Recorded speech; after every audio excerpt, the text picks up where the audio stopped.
queria trazer mesmo essa conversa para o lado do eleitor, né, do público, e usar como gancho o vídeo do Nicolas Ferreira, né, que é muito eficiente em comunicar suas ideias de uma maneira ágil, ao mesmo tempo robusta. Os vídeos não são de TikTok, é um vídeo relativamente longo para a linguagem de redes atual, mas ele é muito didático, muito assertivo, tem carisma e é muito eficiente na comunicação da oposição e da mensagem que a oposição quer passar.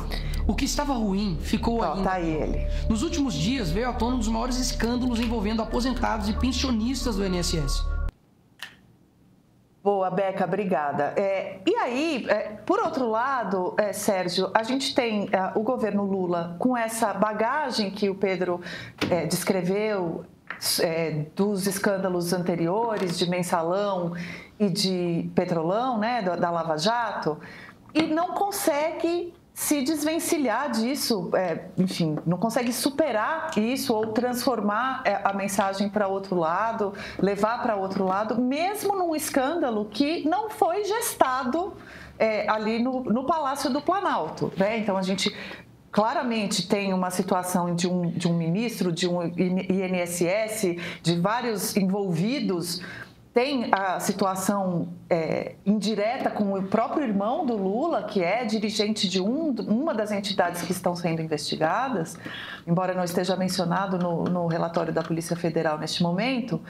Mas a minha pergunta é a seguinte: onde que está essa ineficiência? Por que o público não consegue enxergar, por exemplo, no governo Bolsonaro, nos problemas que o governo Bolsonaro teve, a pecha de corrupção, e consegue imediatamente associar ao PT, mesmo, por exemplo, o Lava Jato tendo sido um escândalo que levou político de tudo que é partido para a cadeia?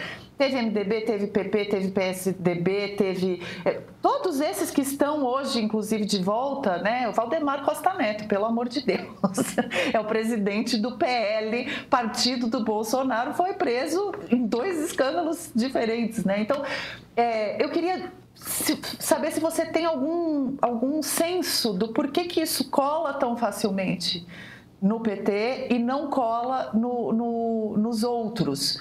Se isso é comunicação, se isso é a percepção do público, passa por quais critérios?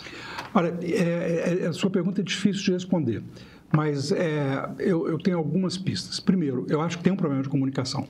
Quer dizer, no mundo inteiro, a extrema-direita conseguiu, exatamente porque ela estava completamente fora do poder, ela teve tempo de prestar atenção e ela era a sociedade, basicamente, ela se digitalizou mais rapidamente e com mais capacidade. Não é que as pessoas da extrema-direita saibam falar melhor e aproveitar melhor a rede, é que eles fizeram isso primeiro. Em todos os lugares você tem gente que pode fazer, tanto que surge influencer toda hora aí no meio da população, etc. Não é um mistério você fazer, né? O problema é você já ter a massa crítica suficiente para conseguir multiplicar a sua versão. Por outro lado, tem um problema de percepção. O eleitorado brasileiro, inclusive por conta das muitas heterogeneidades que ele tem, das desigualdades, disparidades de nível educacional, etc., ele percebe o mundo político de acordo com vários filtros. O pessoal mais dependente, que eu chamo de dependente porque precisam de sobreviver, portanto, qualquer pessoa que resolva a sobrevivência deles, tudo bem? Você vê que no desespero as comunidades mais pobres se tornam completamente reféns do tráfico, porque ele dá serviços que o Estado não dá, porque o Estado não sobe lá, não chega lá. Essa percepção tem vários filtros, né? Isso aí cria realmente uma dificuldade muito grande e você acaba tendo a sua percepção chamada pelo que é mais evidente para você.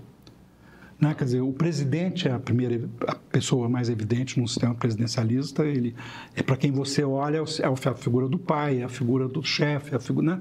Ele encarna muitas coisas. Estamos vendo aí o mundo todo mobilizado pela eleição de um pai. Então, todo regime presidencialista e patriarcalista tem esse efeito. O segundo é o seguinte, Eu fiz quando fui estudante, uma coisa de estudante mesmo. Quando eu era estudante nos Estados Unidos, eu tive que fazer um estudo sobre percepção e aí eu fiz uma pesquisa com alunos nos Estados Unidos, logo depois do inverno. A minha universidade ficava num lugar de inverno rigorosíssimo. Logo depois do inverno, e perguntei para eles quanto tempo tinha durado o inverno. E a resposta média foi 8 meses e meio. O inverno foi praticamente o ano inteiro. As outras estações ficaram confinadas. Por quê? Porque para um ser tropical, o que chama atenção? Aquele frio enorme, aquela quantidade absurda de neve, todos os sabores que a neve cria para você, para o seu cotidiano, e ao mesmo tempo toda a beleza da neve. Não tem mais nada na percepção dele, né? Então, essa questão dos grandes focos é muito pouco levada em consideração, tanto na questão da comunicação quanto na da percepção, e ela é fundamental, né? Então, o PT e o Lula eram grandes demais. Ficaram no poder há muito tempo. Então, eles atraem mais atenção do que qualquer outro grupo na sociedade, né? E isso explica também por que nós temos um problema de liderança. Porque a sombra do Fernando Henrique e a sombra do Lula foram grandes demais para que surgissem novas lideranças com vocação nacional. Surgem lideranças menores, assim, na ramificação. Mas lideranças do porte de um Lula e de um Fernando Henrique Cardoso não surgiram mais. Tanto que Bolsonaro é um fenômeno à parte, porque ele fez uma outra coisa, né? Ele não é uma liderança. Ele não tem a mesma capacidade do Lula e do Fernando Henrique de falar para todos, né? Ou para uma grande maioria. Ele fala para a turma dele e para os ressentidos. Mas os ressentidos, eles se ressentem também com o presidente quando ele promete, que é o problema da extrema-direita, promete o que não vai cumprir. Não é possível cumprir. Né? Mas me chama um pouco a atenção, no caso do Nicolas, por exemplo, que é um político jovem, né, e ascendeu muito na onda do bolsonarismo, né, Sérgio? O Bolsonaro, ele não é uma liderança, mas ele catalisou alguns desse ressentimento, como você mencionou, e de outros sentimentos. Um deles, o da antipolítica. E essa antipolítica, embora ela tenha sido fortalecida nos governos petistas, né? Então, para as gerações mais recentes, ser antipolítica era ser anti-PT, basicamente. O establishment era PT, você ser antipolítica é você ser anti-PT. Mas já houve movimentos antipolítica antes. Justamente aquela percepção de que todo político é bandido, todo político é corrupto, que nasce de escândalos de pessoas que hoje estão no campo, sempre estiveram no campo da direita. E é esse encaixe que eu acho, às vezes, difícil, né? Então, a gente pega outros escândalos, né? Sanguessuga, para quem é um pouquinho mais velho, assim, né? Que a gente lembra, né? De sanguessuga, de anões do orçamento, coisas... mesmo atos secretos. Você pega, assim, Teve muita coisa que mobilizou a atenção do brasileiro por muito tempo e solidificou essa imagem de que político não dá para confiar, político é tudo bandido e tal. O próprio PT se beneficiou dessa imagem, né? Então, parte do discurso do PT nos anos 90 e comecinho dos anos 2000 eram muito dessa antipolítica tradicional, desse centrão fisiológico, da direita corrupta. E agora não cola mais na direita e só cola no PT. E isso é algo que eu acho bastante curioso, não sei que adjetivo dá. Porque isso é um efeito de uma campanha massiva da extrema-direita com o Lula, que tinha no momento, quando a gente não tinha todas as informações, fundos de verdade. Né? Então, o Lula está preso. A ideia de que foi preso porque é ladrão, isso cola fácil. Uma das questões fundamentais da comunicação é que você tem que pegar rótulos que colam fácil e que tem alguma parecência de veracidade. Né? E isso foi feito de forma muito eficaz. Por outro lado, quer dizer, por que as pessoas olham e dizem, todo político é corrupto, todo político... Porque a maioria faz esse tipo de coisa e está sempre aparecendo nos escândalos de corrupção, né? nós temos uma forma política que nasceu com fronteiras muito difusas entre o legal e o ilegal, entre o certo e o errado, etc., e se consolidaram assim, né? E faz parte da vida partidária. E adiciona-se um outro elemento, que é o fato de que hoje, para a maioria do eleitorado, nem o nosso, nem o americano, nem o francês, nem o inglês, nenhum governo consegue atender a todas as demandas, sobretudo aquelas demandas dos perdedores do processo de mudança e daqueles que estão surgindo no processo de mudança, estão fazendo transições que ficam fora da rede de proteção social, fora da rede de formalidade e que não querem, porque a rede de formalidade engessa, né? E para os quais não se dá, o governo não tem resposta, né? E que são desrepresentados. Eles olham para o Congresso, olham para o presidente e dizem assim, não, nenhum deles me representa. Então, eu não quero nada. Você quer o quê? Anarquia, falta de governo, etc., né?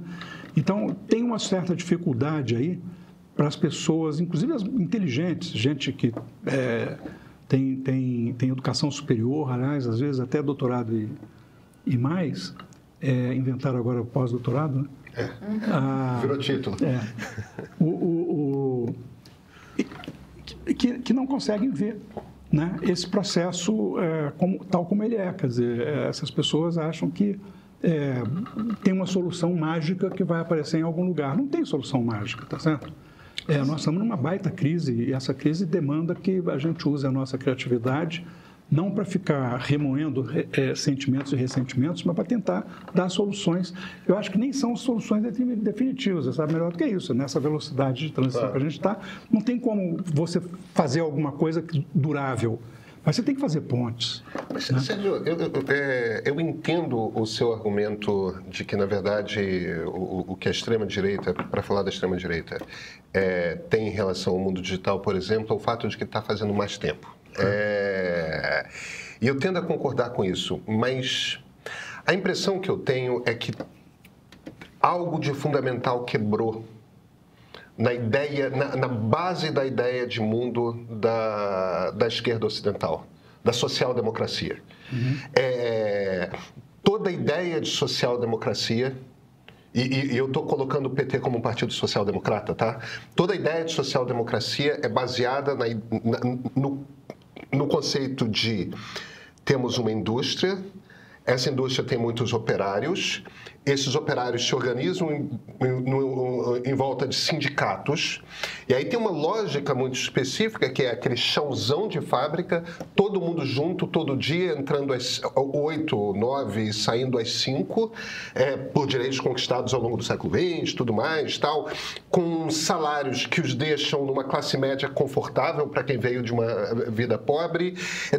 Toda a base é criada em cima dessa ideia. Vamos ter uma massa de pessoas que trabalham de 9 às 5 num mundo industrial, que se organizam por sindicatos e dão sustentação para os partidos social-democratas. Isso vale para o Partido Democrata nos Estados Unidos, vale para o PT no Brasil, vale para cada partido social-democrata europeu. Tudo. Os alemães, inclusive, inventaram a coisa. Exatamente. Os trabalhistas ingleses. Isso, tudo. Toda a Escandinávia. Aí, quando o mundo industrial acaba, o pessoal fica com esse papo de quarta revolução industrial. Não existe uma quarta... Não é industrial. Não é mais industrial. A gente acabou. Claro. Virou século, virou era, não estamos mais na era industrial. Uma Apple, que é a maior empresa do mundo, ela não tem fábrica. Não, nenhuma. É irrelevante. Você não conseguiria imaginar uma GE ou uma Ford sem trocentas fábricas e 1 milhão de empregados no mundo, 700 mil empregados no mundo. Agora a gente está falando de empresas gigantes que têm 100 mil empregados, 90 mil empregados, 80 mil empregados. Isso é uma empresa gigante e metade desses empregados tem PhD. É uma outra lógica de como você faz riqueza. E a impressão que eu tenho é que os partidos de esquerda, por social-democratas, quer dizer, eu estou evidentemente me falando da esquerda democrática, ela não se conforma que aquele mundo acabou e ela continua tentando ficar encaixando as pessoas e a concepção de mundo, eles não conseguem, é um conservadorismo de esquerda que não consegue parar e dizer, calma, eu tenho que reentender aqui como é que funcionam todas as forças sociais, eu tenho que começar a desenvolver todo um outro projeto. Enquanto que a direita simplesmente aceitou que mudou e foi. Essa, pelo menos, é a impressão que eu tenho. E aí, não só a extrema-direita, tá? A mim parece que a direita é menos conservadora do que a esquerda nesse sentido. De aceitar e compreender que houve uma mudança e começar a tentar pensar o mundo e pensar política pública e pensar discurso e adequação de discurso ao mundo como ele é e não ao mundo como ele era. Eu acho que você bom, o seu diagnóstico eu concordo inteiramente. É isso. Quer dizer, acabou a base material sobre a qual se assentava a social-democracia. Uhum. Isso, e aí o problema, eu acho que não é nem parar para pensar. É que eles não têm os recursos para isso. Toda a doutrina... Eu tenho acompanhado, por exemplo, a discussão na esquerda marxista sobre o conceito fundamental, que é o de mais-valia. Né? Quer dizer, acabou o que o Marx chamava de mais-valia e agora eles ficam atrás de como é que faz a mais-valia agora, porque é a mais-valia que vai explicar o lucro do empresário e os subsalários... Como é ser dono de meio de produção quando o meio de produção é o cérebro? Pois é, exatamente, não tem mais. Né? Quer dizer, quando a grande empresa hoje não tem mais fábrica, ela tem campos, porque ela quer produzir conhecimento para ela. Né? E isso era tipicamente o que o Marx chamava de trabalho improdutivo, não gera mais-valia. Né? Até porque, de fato, ele tem muito maior capacidade de negociação. Eu sou um PhD da Apple. Estou desenvolvendo lá um novo recurso de inteligência artificial que é revolucionário. Se a Apple não me pagar o suficiente, eu vendo para outro. Até para um grupo que está lá numa garagem. Não importa. A capacidade de transferir, a mobilidade do trabalhador que está dentro do mundo digital, do novo mundo, é enorme. Uhum. Quem é que é fixo? É o velho trabalhador, quer dizer, não o velho no sentido da idade, mas o trabalhador das velhas estruturas, né? Que está acostumado a bater ponto, né? Que tem esse... E aí, qual é o problema? O problema é que essa massa toda não vai transitar facilmente para o mundo digital. E ela passa a ser demandante de algum tipo de produto. E aí, qual é o problema? Siri é assim, ela invade as conversas. A Siri, a Alexa, todas elas. Google Assistente, todas elas. Basta você falar uma palavra que gatilha ela, que ela dispara. Você tem essa dificuldade de como é que você atende a transição dessa massa. Né? Então, de fato, a esquerda hoje, ela não tem recursos, não tem instrumentos, eu diria nem intelectuais, porque toda a doutrina que se montou, tanto para o socialismo democrático, quanto para o socialismo mais marxista, ele desmoronou. Pela primeira vez desmoronou. Né? Durante o século XX, a gente sempre conseguia encontrar alguma análise do Marx que explicava alguma coisa, agora não tem mais. Então, eu diria que é o seguinte, não é que a esquerda não está conseguindo atender essa demanda e responder essas questões. Eu acho que a esquerda vai morrer, essa esquerda. Né? E tem que surgir uma nova que seja capaz de encontrar uma forma de dar resposta, pontes para essas pessoas. Isso precisa de ter uma certa coragem, porque você tem que separar o seguinte, os casos que são insolúveis, essas pessoas jamais serão digitais. Essas pessoas jamais... poderão entrar no novo mundo. Então, para elas, eu tenho que dar proteção. E uma forma de proteção que não está nos meus catálogos, porque não tem vinculação formal para você. Você tem que fazer uma coisa tipo renda mínima, né, para todas as pessoas. E tem as outras que você tem que criar os canais para que elas encontrem o caminho para se digitalizar e encontrar o seu espaço na nova economia, que ainda não está totalmente, não emergiu totalmente. Então, você ainda tem muita incerteza o que vai dar certo, o que não vai dar certo e tal. Eu acho que, nesse momento, eu pelo menos, no limite da minha ignorância, eu acho que só tem uma coisa que provavelmente persistirá por mais muito tempo, que é a linguagem matemática e a capacidade de codificar. Essa eu acho que ainda... Né? Então, por exemplo, eu acho muito inteligente a ideia do município do Rio de Janeiro, que é uma escola de matemática e codificação. Super. É jovem, porque é isso, é a língua que vai durar durante algum tempo no futuro. Não sei se depois a IA vai substituir, mas Essa é a aptidão que você tem que ter hoje. O Brasil nunca preparou a sua população para aptidão matemática, ele sempre desprezou isso, né? E eu acho que a única coisa que o Lula consegue ver desse processo, o Lula nasceu nesse mundo, né, da concentração industrial. Você imagina, todos eles falam contra a globalização exatamente porque a globalização é a desconcentração industrial. Ela tira a base, ela transfere a base para outro país, né? Então, o que o Lula consegue ver é a pobreza. Então, você vê que na questão da pobreza, o Lula consegue ser muito eficiente, dar respostas boas, porque disso ele entende. Agora, na questão, nesse intermédio, por que os blue collars, que são os metalúrgicos brasileiros, votaram no Trump? E uma boa parte deles votou no Bolsonaro. Exatamente porque eles se sentem traídos por aqueles que lhes davam conforto anterior. É uma situação, é um nó cego. Quando você diz que...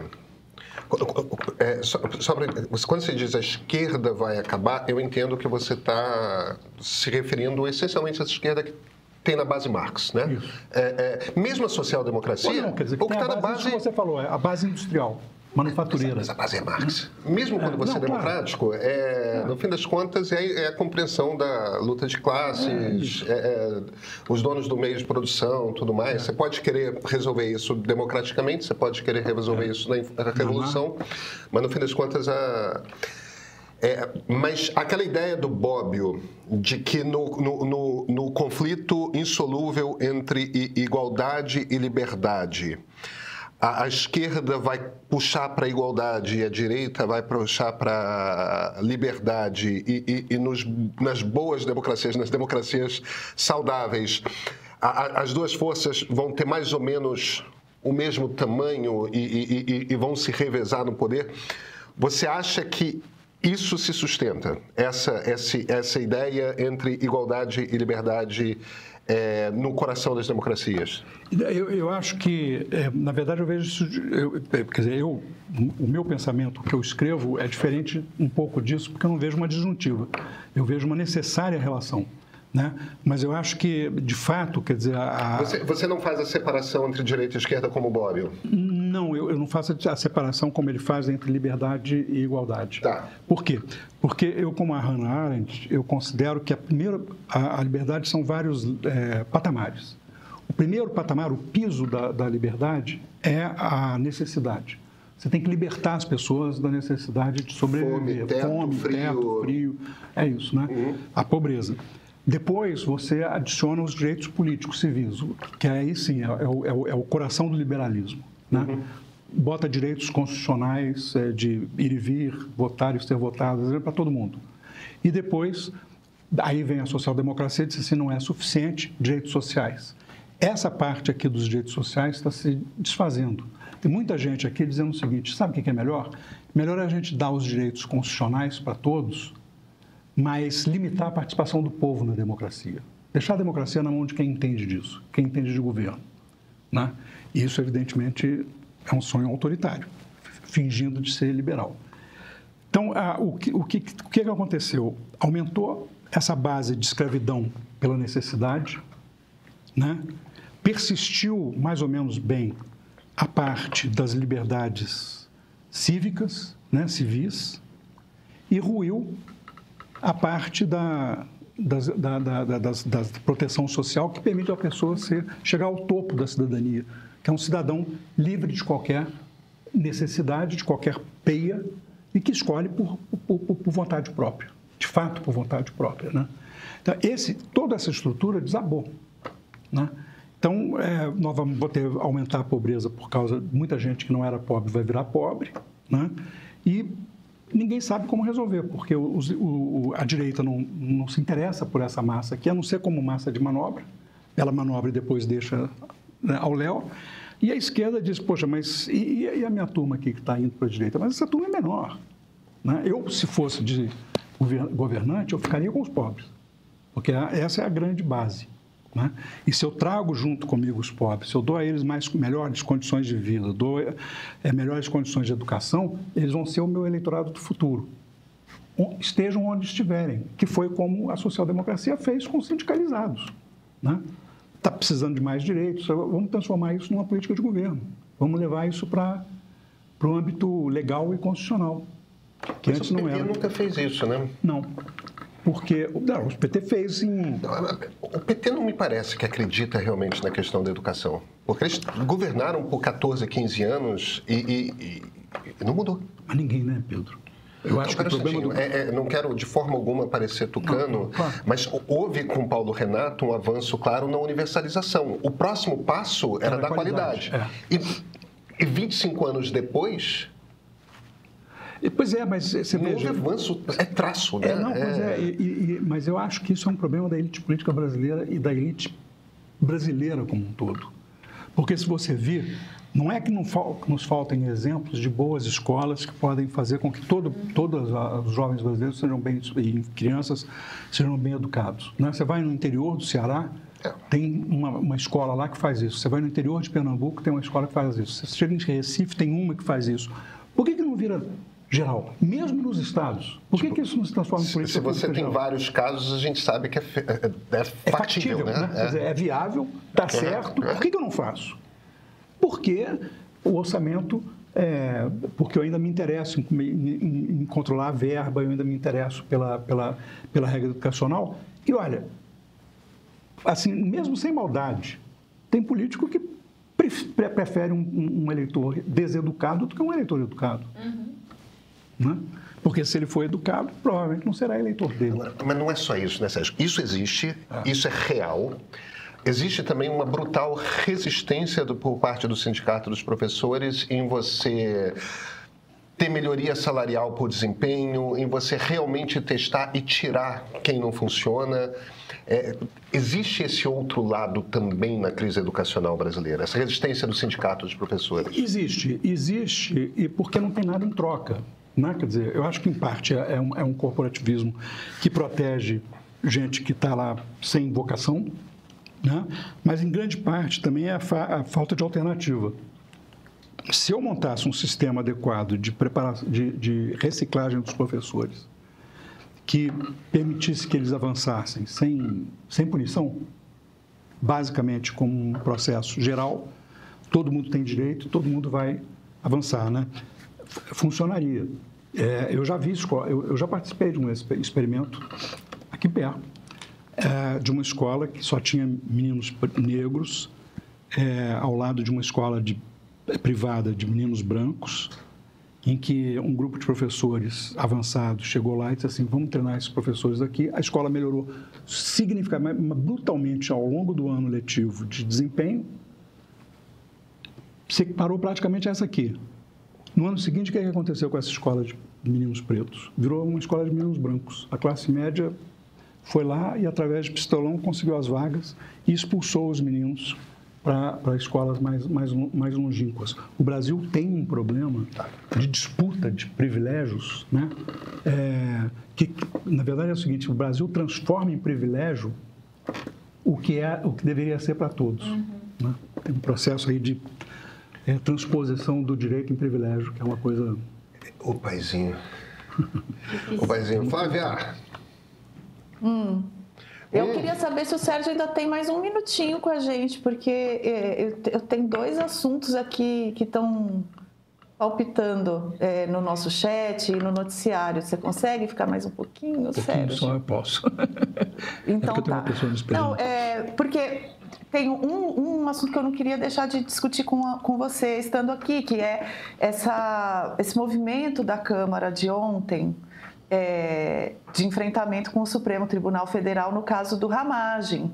E a gente falou da coalizão, você falou um pouco da desconfiança do governo Lula sobre o judiciário e tal. O nosso Christian Lynch, que é colunista aqui, ele já apresentou algumas vezes a formulação dele de que este governo tem um judiciarismo de coalizão, né? Que conta com o Supremo Tribunal Federal em coisas que não consegue mais contar com o Congresso. Enfim, estou resumindo aqui, a ideia é mais complexa que isso. Mas Ontem foi uma cena muito interessante, porque passou na CCJ. Para quem não sabe do que eu estou falando, foi um parecer que suspende o processo do Supremo Tribunal Federal contra o Alexandre Ramagem, que é deputado federal, na trama golpista, né? Passou fácil, passou com 315 votos, assim, depois no plenário. Então, passou primeiro na CCJ, no mesmo dia foi levado ao plenário, passou com 315 votos. E agora os ministros do Supremo já estão falando que não cola, porque a decisão do Supremo de que a Câmara pode decidir sobre isso é quando o crime foi exercido no mandato do parlamentar. E no caso do Alexandre Ramagem, ele é denunciado por ações quando ele era diretor da ABIN e não deputado. Enfim, vai dar briga. Eu queria te ouvir um pouco se você acompanhou isso, como é que você está acompanhando essa briga entre esses dois poderes, Congresso e Supremo Tribunal Federal? Flávio, isso é uma decorrência natural do desequilíbrio, quer dizer, da ruptura do equilíbrio negociado entre executivo e legislativo. Isso começa a produzir uma série de efeitos, né, que faz com que o judiciário comece a entrar cada vez mais. Por outro lado, se ampliou a faixa de ações dos políticos que caem nos quesitos constitucionais que ativam o Supremo. Então, o Supremo é provocado hoje por várias questões que têm a ver com o Supremo, né, que têm a ver com o Supremo. Então, claro que a gente tem uma aberração aí que eu acho que a gente devia resolver. O Supremo devia ficar só nas questões realmente constitucionais, devia deixar as questões criminais para um outro tipo de corte de apelação superior, mas, enfim, isso aí é uma reforma do judiciário que não cabe. No caso presente, o Supremo tem mesmo que entrar, porque ele é provocado, ele tem que dar uma resposta, e essa resposta é fundamental para o equilíbrio constitucional do país. Tem muito problema comportamental, tem no Supremo, tem um desvio que eu acho muito grave, que é o excesso de decisões autocráticas. O Supremo tem que ser um colegiado, porque foi feito para isso, para controlar os vieses de todos, né? E agora, nesse caso em particular, eu tenho acompanhado, é como uma anistia. Eu já me espanto que o Brasil, com o grau de desenvolvimento que a gente tenha, permita que um ex-presidente, incurso na lei como criminoso, possa fazer um comício em São Paulo a favor da sua própria anistia e dos outros golpistas que ele assolou. Isso é um escândalo, né, em si. Maior, eu acho, até do que o da Previdência, porque esse é um escândalo que atinge a nossa estrutura institucional de democracia. O da Previdência é um processo que a gente precisa da democracia para resolver. Agora, então a anistia, essa questão do Ramagem, tudo isso são decisões inconstitucionais do Congresso. E o Congresso está tentando forçar e aí uma parte importante do Congresso está tentando fazer isso, e a outra adere.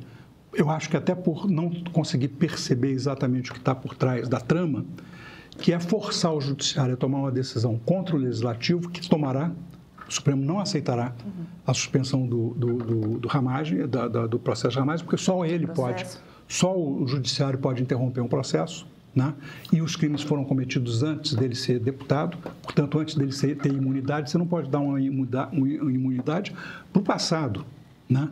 Então, pela lógica doutrinária, por todos os quesitos que você queira olhar, não pode passar, é inconstitucional a questão do Ramagem. E como anistia também seria inconstitucional, até porque eles estão querendo fazer uma anistia para gente que ainda não foi nem julgado, né? Nem foi penalizado. Então, isso é o objetivo disso é o quê? É criar um grau de instabilidade institucional que provoque alguma ruptura. Ainda tem gente sonhando com o golpe do Bolsonaro no Brasil. Ainda tem gente achando que é melhor ter uma ruptura, né, do que tentar resolver o problema, acomodar novamente a estrutura política brasileira a um quadro institucional minimamente instável. Eu acho grave que o conflito entre executivo e legislativo se transforme também num conflito entre legislativo e judiciário, porque isso esgarça ainda mais o nosso tecido institucional. Eu estou muito preocupado com a situação brasileira, porque quando eu vejo os sinais e comparo isso com a história, a única coisa que eu vejo é desmoronamento como resposta, né? E eu preferiria que a gente conseguisse construir alguma coisa para sustentar essa arquitetura que está abalada, né? Enquanto a gente não constrói uma nova arquitetura ao lado. Isso quer dizer que você... Minha última pergunta. Vai lá, Pedro. Isso quer dizer que você continua considerando que a possibilidade de um golpe existe? Eu acho que continua havendo um problema de instabilidade constitucional e evidentemente que você não tem consenso no meio militar de que não dá para resolver os problemas, né? Você vai ter sempre uma ala militar que é golpista ou que é autocrática, acha que, bom, se eu puser a minha disciplina, resolve. Aqui na minha casa não acontece isso, né? Nem no meu quartel. Então, eu acho que a gente ainda não afastou a ameaça. A gente só vai afastar a ameaça quando os culpados todos, articuladores do golpe, os executores do golpe, os que foram fizeram a manobra. Porque o negócio do 8 do 1, todo mundo diz assim, não, foi uma massa. Não. Tinha rádios, tinha organização.